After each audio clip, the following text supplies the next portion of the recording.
C'est étonnant, non? Il est temps pour nous d'écouter le terrible et implacable réquisitoire du procureur général de la République des Proches françaises.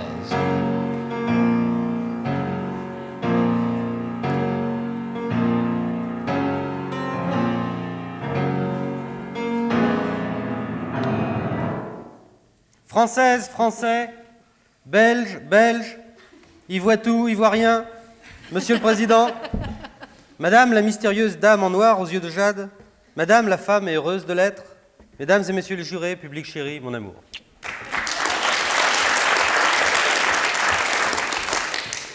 Dans son magnifique ouvrage Maigret en a 3, voire figure 1, Georges Simenon, l'écrivain belgo-franco-suisse, qui mène présentement une vie monacale à Lausanne auprès de Teresa.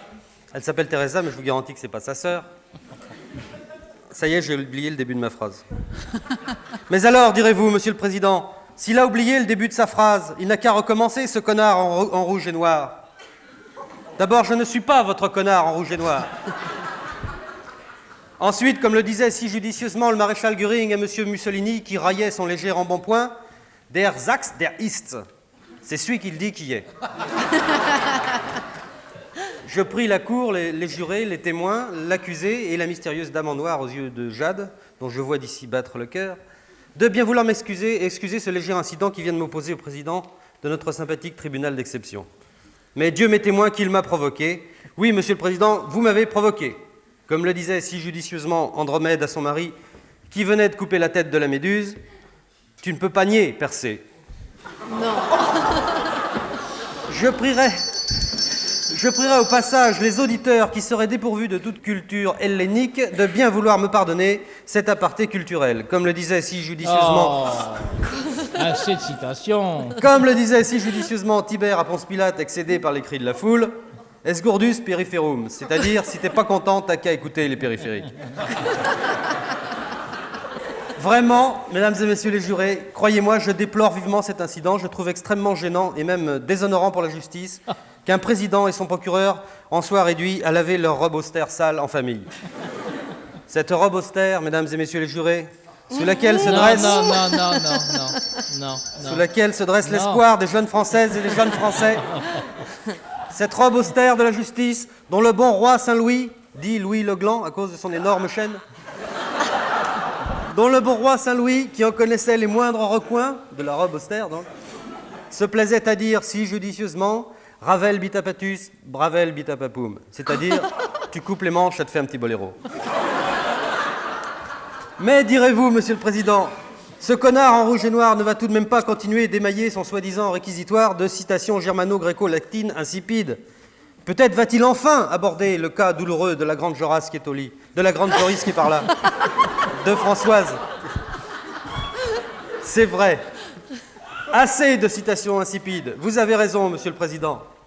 Vous noterez au passage, mesdames et messieurs les jurés, avec quelle grandeur d'âme j'essaie d'oublier la provocation du président Villers, qui est finalement un honnête homme. Il va de soi que je donne ici à l'expression honnête homme la signification qu'elle avait au XVIIe dans le XVIe et qu'elle a perdue au XIXe dans les Vosges, où les belles éclaircies prédomineront après dissipation des brumes matinales. Voici quelques températures relevées sous abri ce matin à 5 heures. Je vois que ça n'intéresse personne.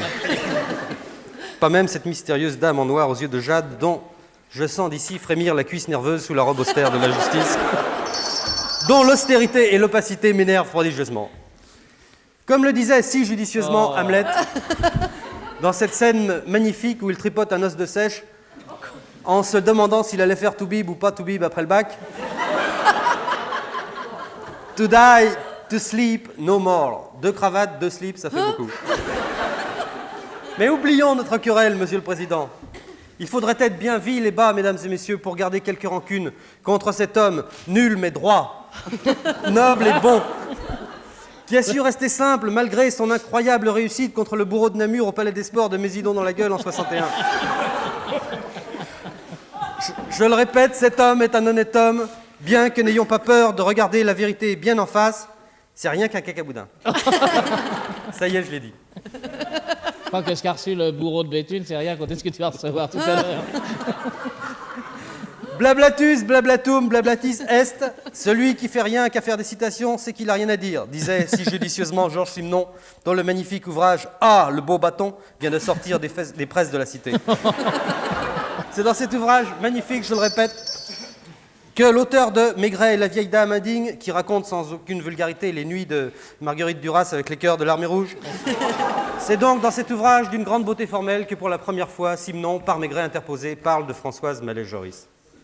Nous voici enfin dans le vif du sujet, madame. Croyez bien que je suis confus de vous avoir fait attendre à cause de ce grossier magistrat. Je suis, madame, votre humble et dévoué serviteur. Dieu m'engloutisse aux sataniques abysses si je vous veux le moindre mal. Comme le disait si judicieusement Georges Descrières en tapant sur la gueule de Denise Fabre, on ne frappe pas une jolie femme, même avec une fleur, mais on peut frapper un boudin à coup de poireau dans la gueule.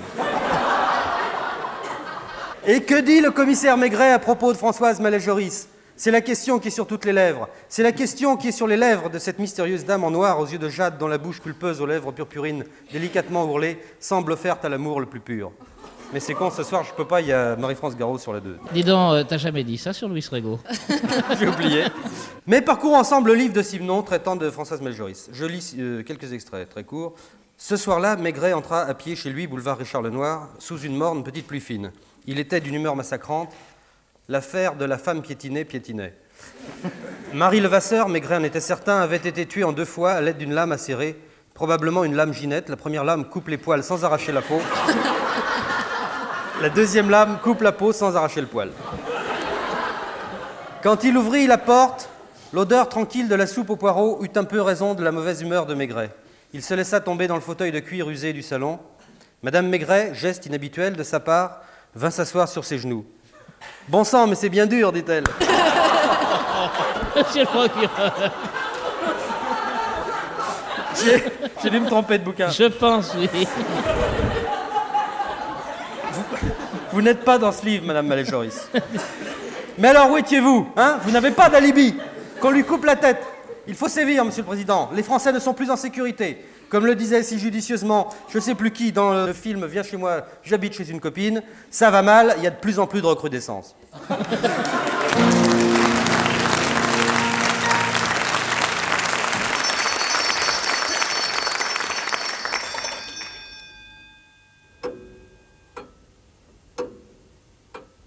C'est étonnant, non ?